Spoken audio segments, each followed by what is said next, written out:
Salut tout le monde, de retour dans Forza Horizon 7. On se retrouve pour une toute nouvelle série d'histoires inédites. On commence avec Made in Mexico. Rami vous invite à célébrer la riche histoire de la culture automobile au Mexique en commençant par une voiture de sport locale, la Vul 05 RR de 2017.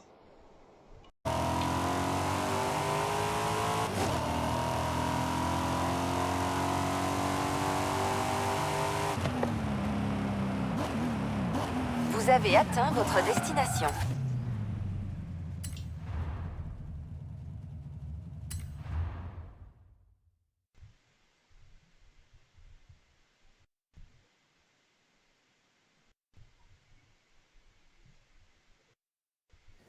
Hi, Rami. What's the plan? Okay, hear me out. Beautiful Mexican supercar, beautiful Mexican roads, promoting the Horizon Festival! Do we need promoting? The festival seems to be doing okay. All right. I'll find someone else. That's not what I said. Of course I'll help you. I knew I could rely on you. Let's go!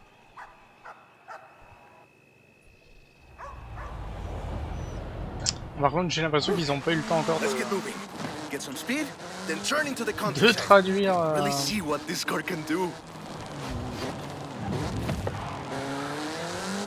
Ah, par contre, attention, moi je pensais que ça allait sortir d'ici 3 heures parce que la nouvelle saison va bientôt arriver, mais possiblement c'est déjà disponible. Great speed! But let's see how you handle some corners. Par contre, j'espère qu'il Tournez à droite. va pas y avoir d'ouragan ou trucs comme ça parce que You want to tell me about the car, don't on you? a un peu pas de toit. I thought you'd never ask. So, VOL is an abbreviation. It stands for Vehicles of Ultra Lightweight and High Performance. It was started by two brothers, Guillermo and Iker Echeverria. Less sightseeing, more going fast. The VOL 05 is a track-focused supercar, designed and produced in Mexico, but tested and optimized in the UK. I even think I saw one at the festival when I was over there. We're driving the pre-production version of the VOL 05 RR, the even more track-focused version. Somehow, the designers reduced the weight by 65 kilos and increased the power to nearly 400 bhp. Then they lowered the engine by 50 millimeters to drop the center of gravity and improve cornering. Impressive. They're pretty serious about the ultralight part. The 05RR even has an option for titanium bolts, saving another 4.5 kilos. Attention, j'ai pas le droit de descendre sous les 80 mph. Road and racing. The car was designed for an enhanced track experience, but remains road legal. Dans 100 mètres, vous arriverez à destination. Perfect. There's a couple of other things you can help out with, Chapitre if terminé. it's not too much trouble. You're never going to let me live that down, are you? Call me. Sympa cette petite décapotable. Hein. Ah putain, j'avais pas fait gaffe il y avait un temps.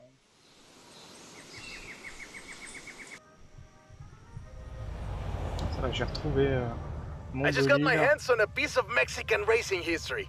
Wanna see? Of course. I'm on my way. Continue l'histoire pilotée jusqu'à la destination.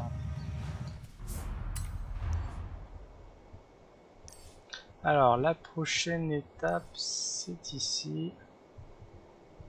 Alors,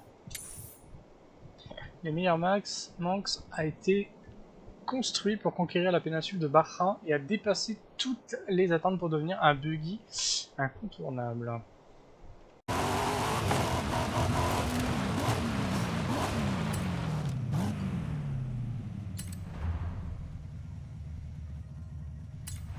Buggy dans la Baja. Deuxième épisode.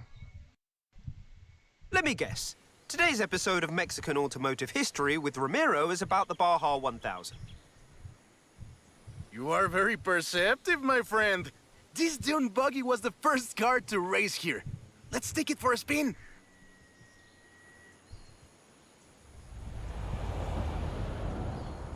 The BAJA 1000 is probably the most prestigious race held in Mexico. Do you know how it all started? I assume the Myers Manx has something to do with it. Correct again. The BAJA 1000 started as a very elaborate marketing campaign for the car you're driving. But let me start from the beginning. On the 22nd of March, 1962, Dave Eakins and Billy Robertson did the first real Baja run.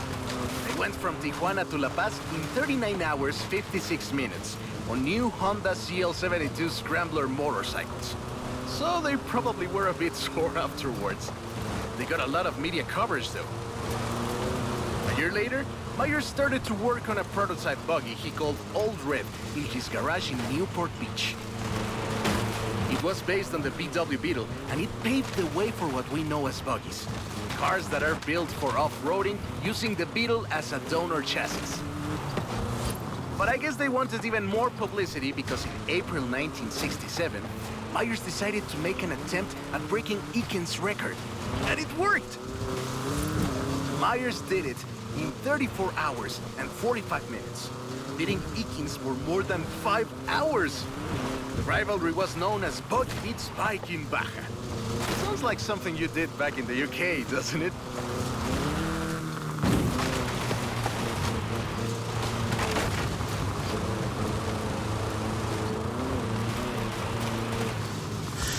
Ouais, attention, hein. Je percute pas une maison. Sympa. Oula. Petite traversée du désert.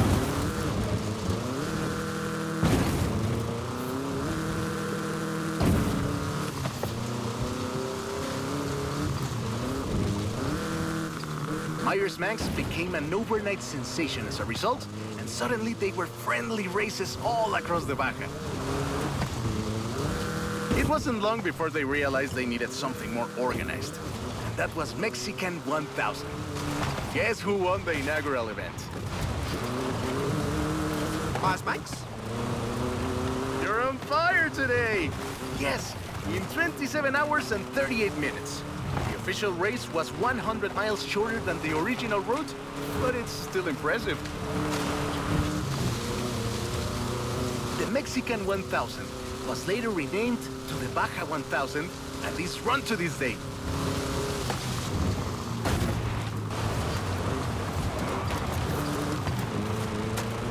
Par contre, c'est vrai que le véhicule s'y prête vachement bien dès que possible. à couper à travers champs.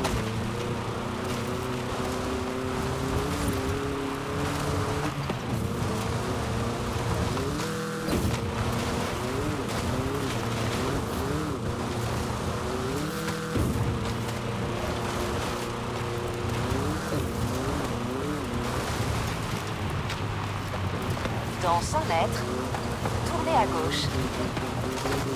Destination finale.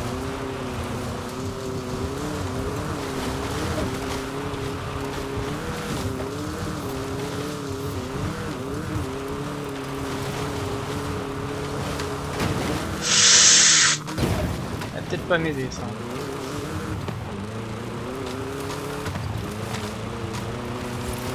Dans 100 mètres, tournez à gauche.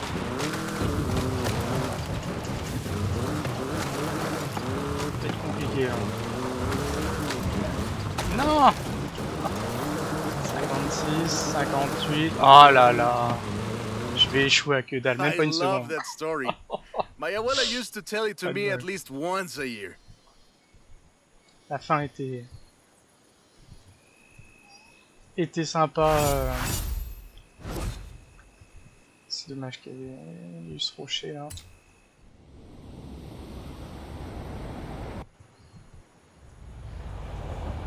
Bien, prochaine étape. Hey, Hein. come quick!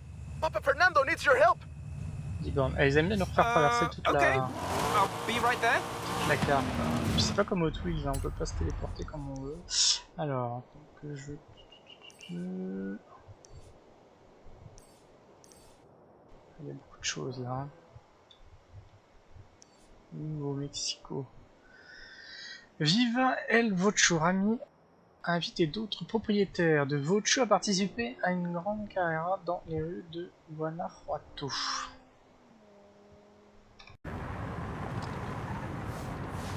Vous avez atteint votre destination.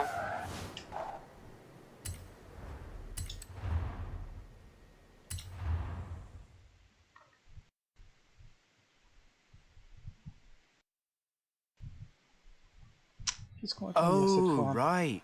I get it now. To be honest, though, it was me who needed your help, not Papa Fernando. I can't fault that logic. Who are the other racers? You know them. It's the Born Fast crew. They're raring to go.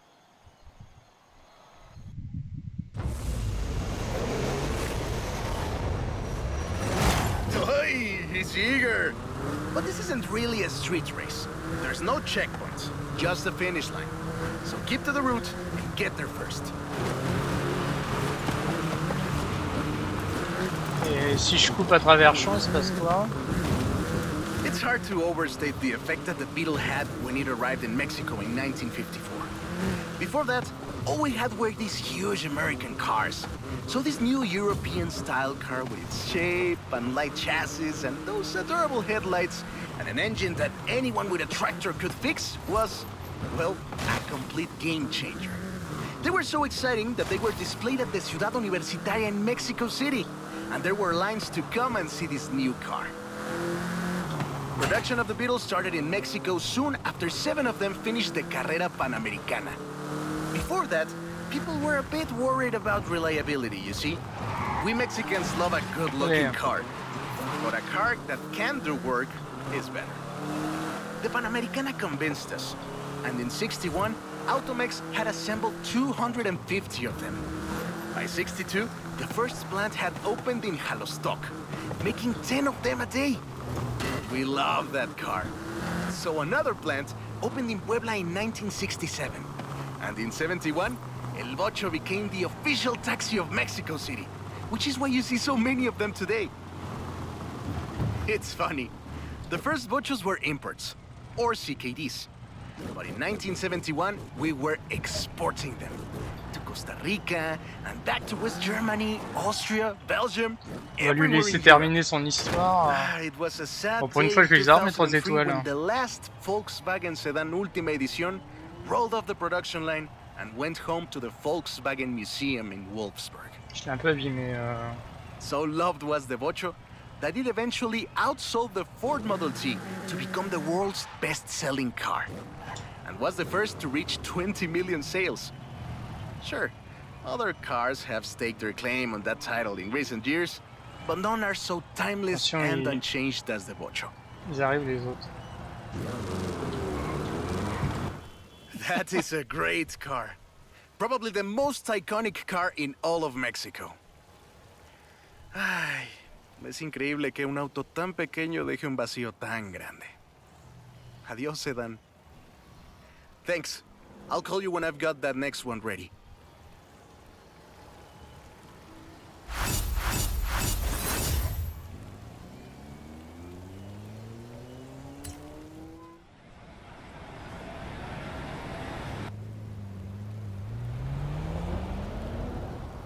I have a brilliant idea.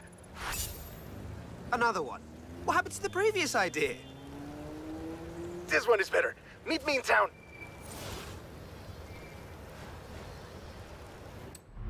Alors, où est-ce qu'il veut qu'on le retrouve?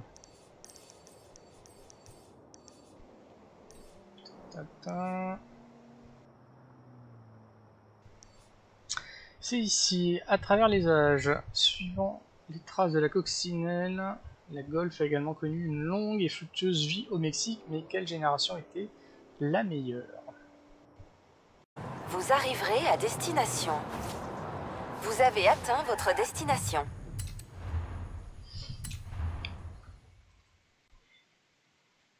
I have 2 cars here.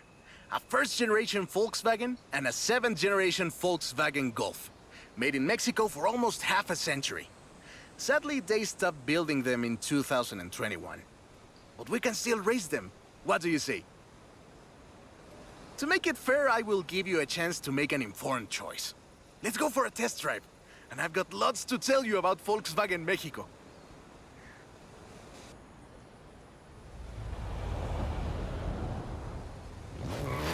Volkswagen Mexico headquarters are in Puebla City.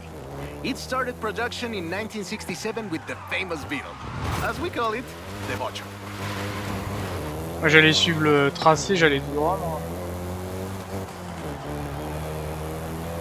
VW made multiple attempts at replacing the famous Beetle with newer models, but all of them failed way short of achieving the production figures until the Volkswagen Golf came into play.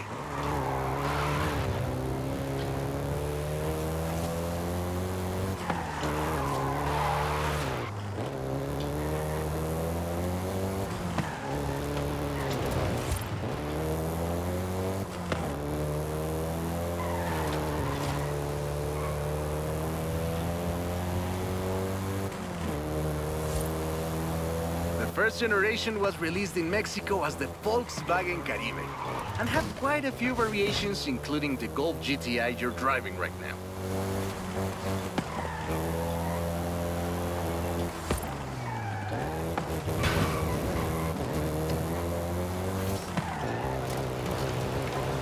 VW engineers, inspired by the Beetle GSR, designed and prototyped the Golf in secret as a Skunk Works project. Little did they know that the Golf GTI would become the hot hatch. Ils ont juste donné un objectif, ils parlent pas de quoi.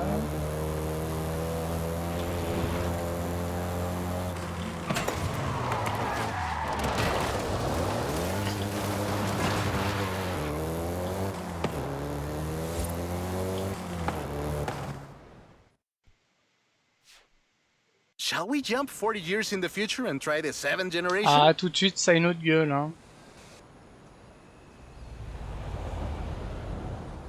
Oh là là, puis alors la double sortie d'échappement.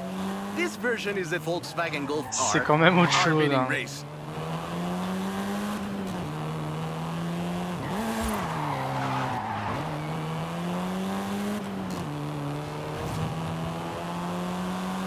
This was the fastest Golf in the range, with a 0 to 60 time of 5.1 seconds.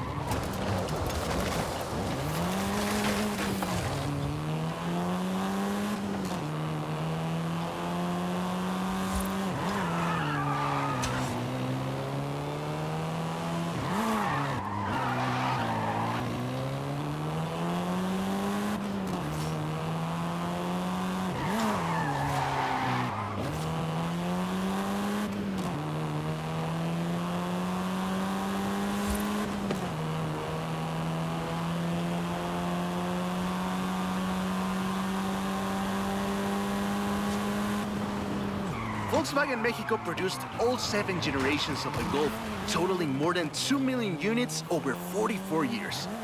In fact, a lot of Golfs you find in the US were built here. Ah ouais d'accord, là ça y est, déjà les 2 étoiles là, 5 minutes. Ok. Je suis pas très bon en drift dans ce jeu.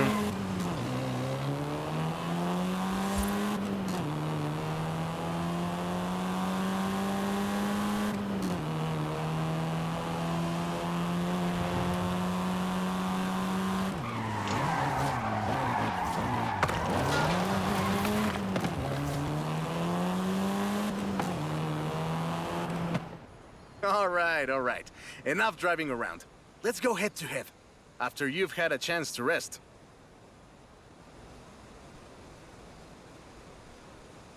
Mais pas photo, hein. Moi je prends la 7ème génération.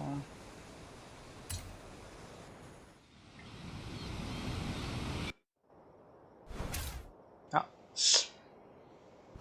on a débloqué 2 courses. Alors il va peut-être y avoir une avec original et plus fidèle que jamais, et elle, performance, la Golf. Ouais. I'm a fair man. I'll let you choose. Which Golf do you want to drive for our little race? On est pas très loin. Golf GTI. Sinon, je pense qu'on pourra faire les deux.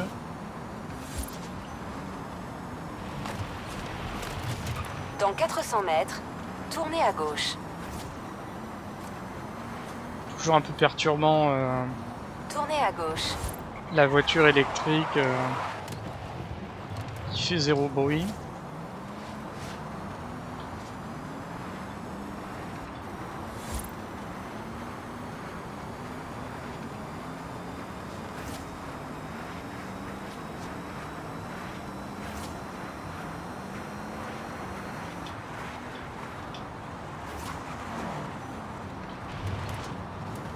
Au rond-point, prenez la deuxième sortie.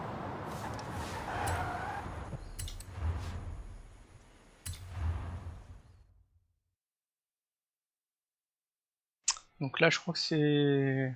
Je sais plus laquelle c'est. I hope you know some shortcuts. C'est la nouvelle.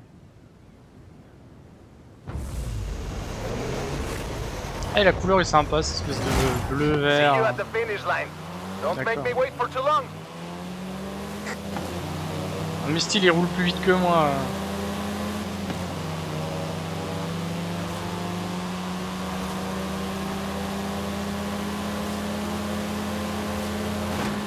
Pousse-toi.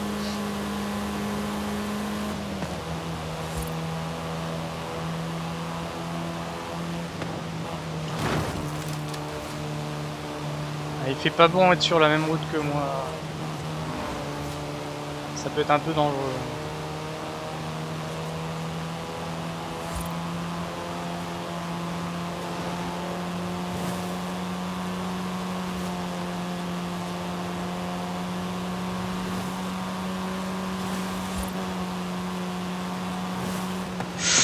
Ouh.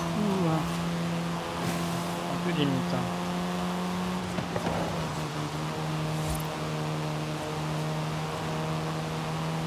Ah, I see what you're doing, but you still can't win. Ouais, j'aurais pu prendre un...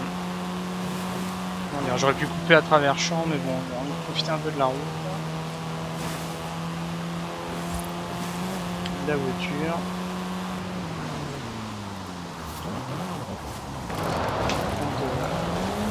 Freinage, je sais pas ça. On aurait peut-être dû mieux l'anticiper, c'est vrai.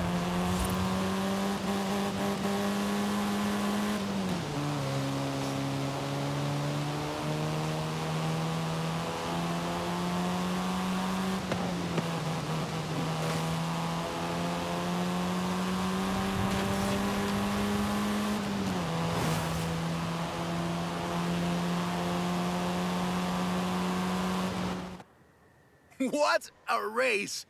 The difference 40 years makes. Ça risque d'être compliqué quand on va prendre la vieille Golf.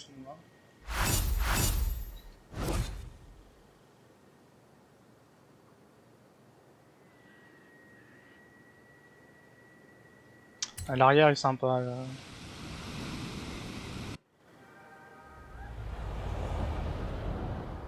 I have a story to tell you, my friend, about the old wolf in the swamp. Are we going to a zoo? A swamp? I'll pick you up. Alors, prochaine course,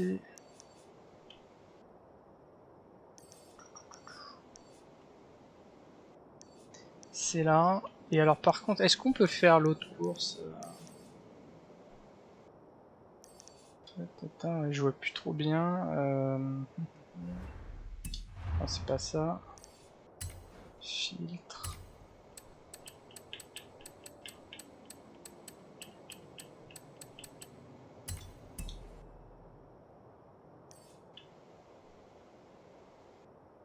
Ici.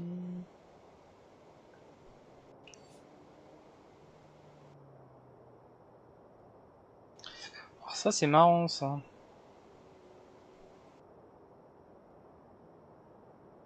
J'étais persuadé qu'on pouvait toutes les faire ou faut attendre de terminer l'histoire peut-être. Bon, en tout cas on va aller là-haut.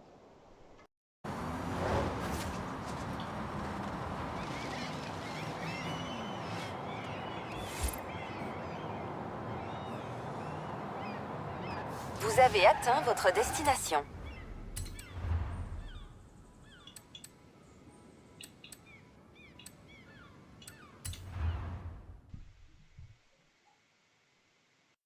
That's the old wolf. No, no, that's an old truck. The wolf is waiting for us at the swamp. Ford. Haley Non, parce que asked le us logo to devant clear est... some debris, and I've got just the car. But we need to get there Merde, j'avais first. pas vu que le temps était Of course. parti. Who do you think I am? The driver who destroyed a record-breaking amount of fences. That's fair. Kilomètre 7.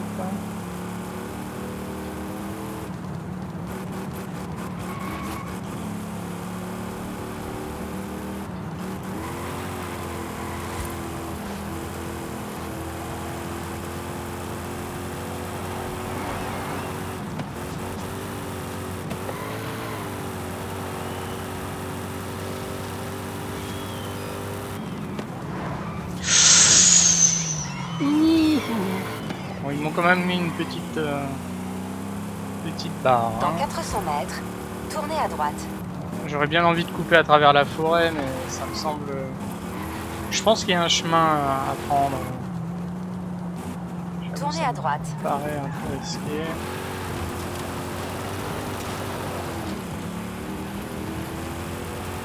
Dans 200 mètres, tournez à droite.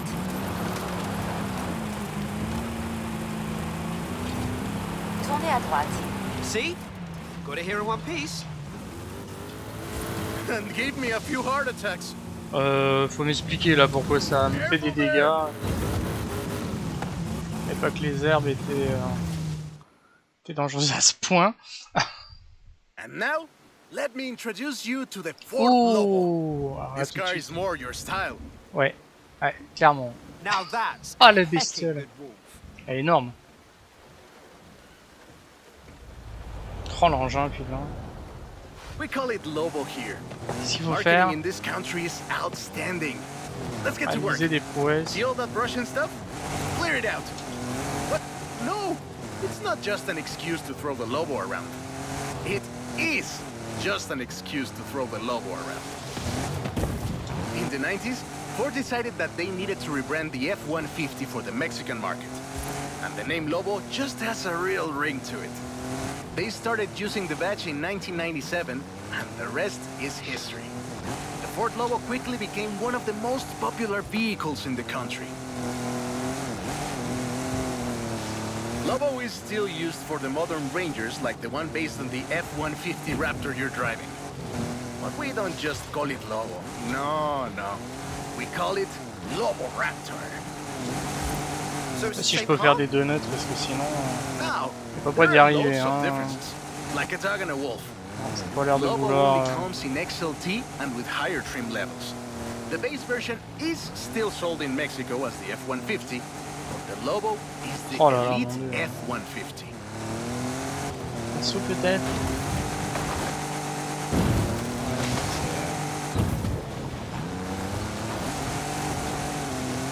J'aurais préféré une balade avec un peu de drift que de me laisser tout seul là-dedans.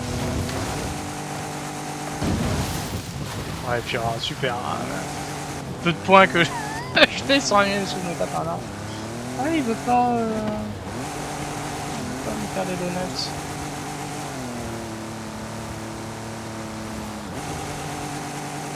Non, ça veut pas. Ouais, c'est vraiment pas l'épreuve que j'aime le plus, ça.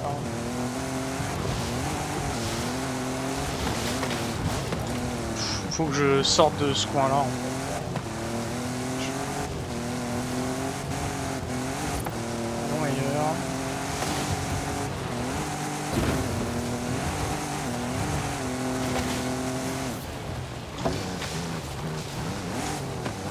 Tout de suite, ça va un peu mieux. J'aurais dû commencer par ça.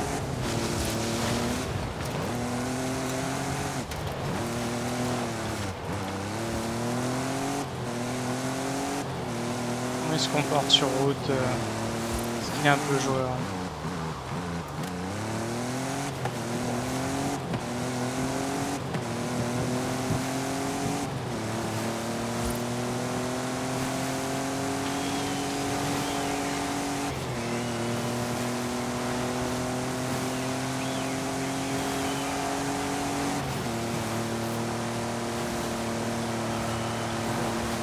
Ouais, quoi, rien que la vitesse, déjà, en se baladant un peu.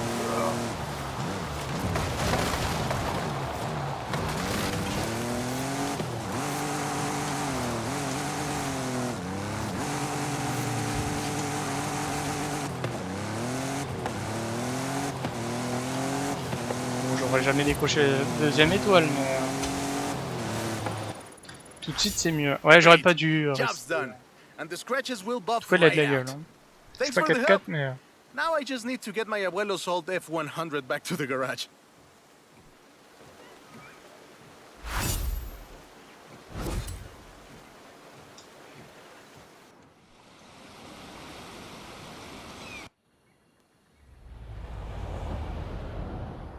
I've got 1,400 horses and I need you to help with them. I think I know what this is. I'll be J'ai right over. dégueulassé ma caisse ici. Hein.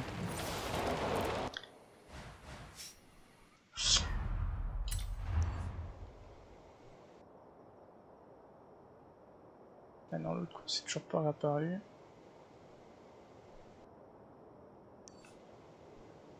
Découvrez la Mustang Mach E, le cheval rapide comme l'éclair.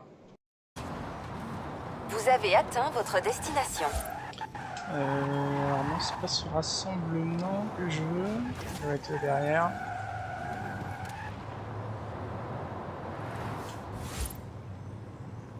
Où la sueur, non. Voilà. Un peu le problème quand ils mettent au même endroit deux épreuves.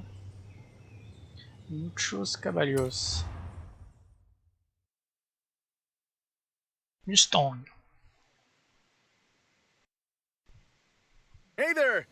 So, look at this. Oh putain, non, 1,400 horses of electric Ford Mustang. Get in!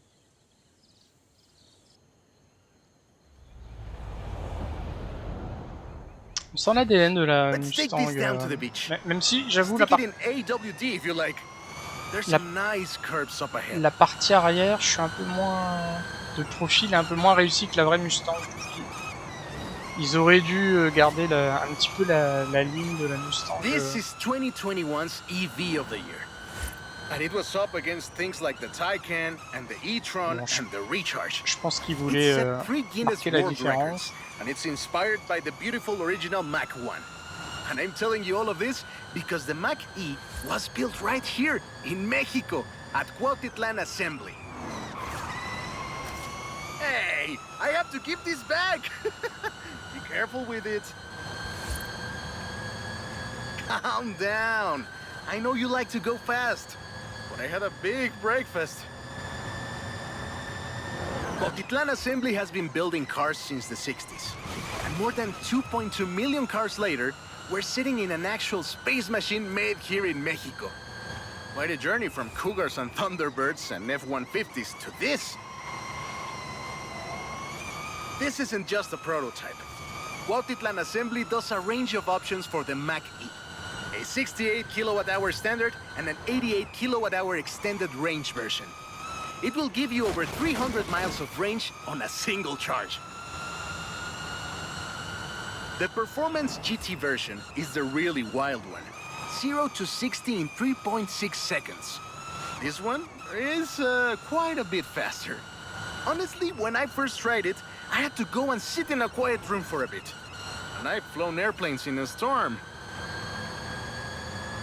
Hey! This isn't your Mach E! Be careful with it. I have to give it back. Je pense que pour faire les 2.15, It's wild faut tech. couper à travers. You champ, can hein. switch from all-wheel drive to rear-wheel drive at the Même si touch je me of a button. traîne. And when you get into tuning, you can basically tweak every one of the 7 engines individually. It can make 1,400 horsepower and a ton of downforce at 160 miles per hour thanks to the Aero 2. So what you're Quoique. saying is, not bad for something that weighs Quoique. more than an F-150 of yours. Ah, parce qu'il y avait 500 There mètres. we go. Ah ouais, non. Sunrise over the J'ai sea. rien dit. Beautiful. But we're not done. There's one more thing Ah. to look at. I'll let you know as soon as I have found it. J'espère qu'ils vont nous la donner au moins celle-là.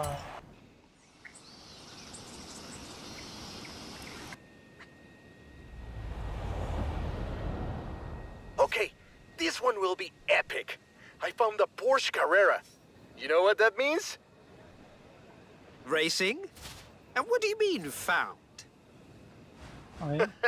In a barn, of course. And of course it's racing. Come meet me at Guanajuato. Ok.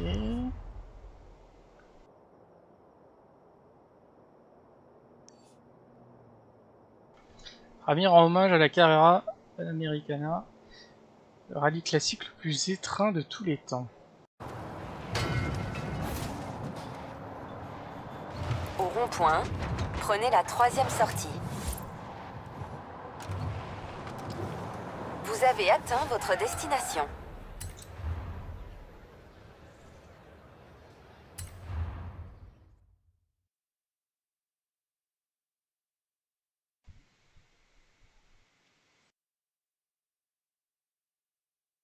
Minutes le temps de This référence. beauty got her name from the Carrera Panamericana. The races don't run anymore, but who can blame us if we take it out one more time? Right? Let's see what this car can do.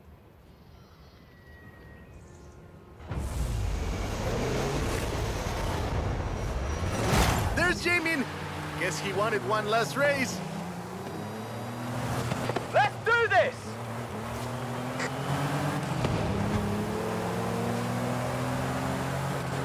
Sympa en ville. Ça oblige à pas rouler trop vite. En plus, il y a un peu de trafic.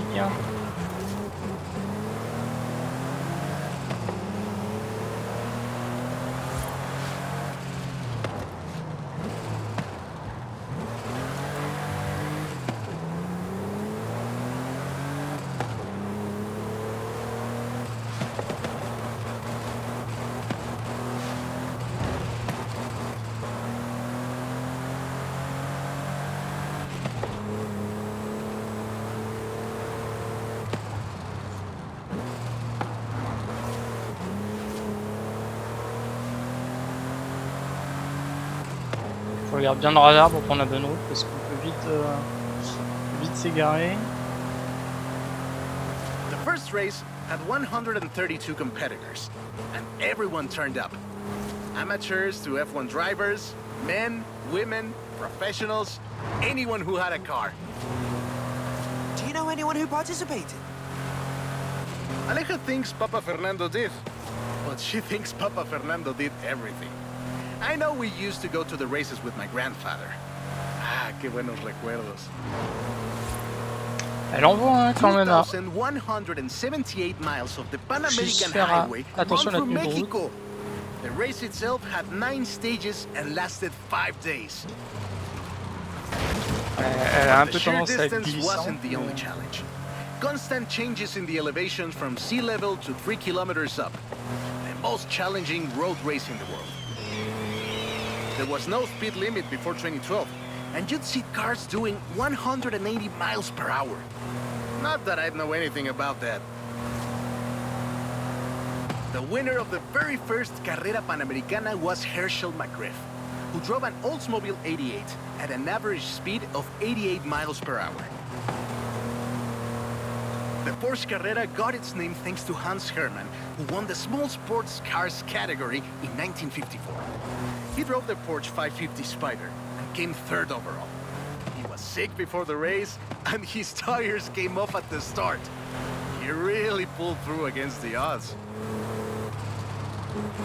Porsche had 6 cars competing in 1954, and all of them made it through the end.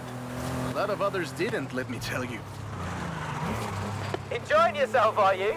Yeah, I kinda had a feeling you were. Je pense qu'on peut 1954 was the last year the original aller Carrera tout droit. Panamericana took place.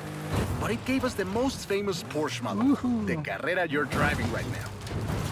Oh là là. The Carrera RS 2.7 was the first production street racing 911.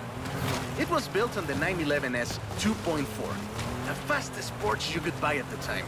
Je pense que même sans Choice in the couper later Carrera le Panamericana temps races. est atteignable. En tout cas, The race très was agréable revived cette in course. 1988 and ran to 2016, staying true to the original races with high-speed road stages. This is Jamin's exit. It's been fun, my friend. Take care. looking forward to seeing what you can do out there. Have fun now, yeah? Great race! Almost like we did a little Panamericana with a friend. Anyways, hope you had fun with this little stroll through cars hechos en Mexico. It was great! And let me know if you, find any other cars like Tu that. m'étonnes.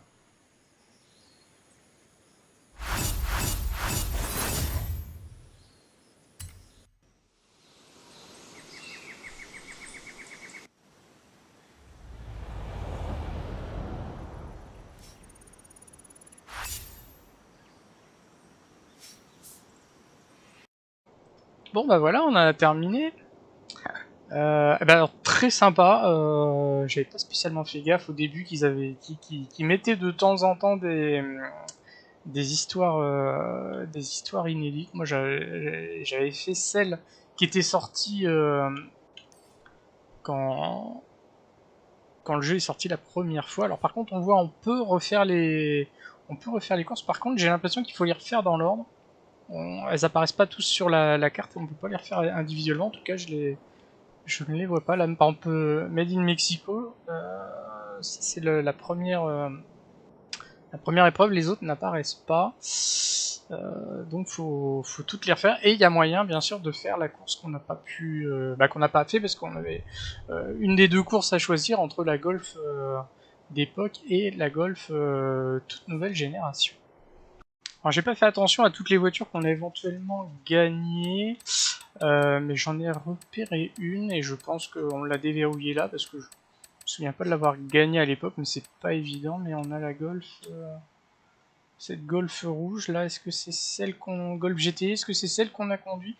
Je sais plus trop. Bon en tout cas j'espère que ce petit retour dans Forza Horizon vous aura plu, mais en tout cas j'étais très content de redécouvrir une petite histoire inédite.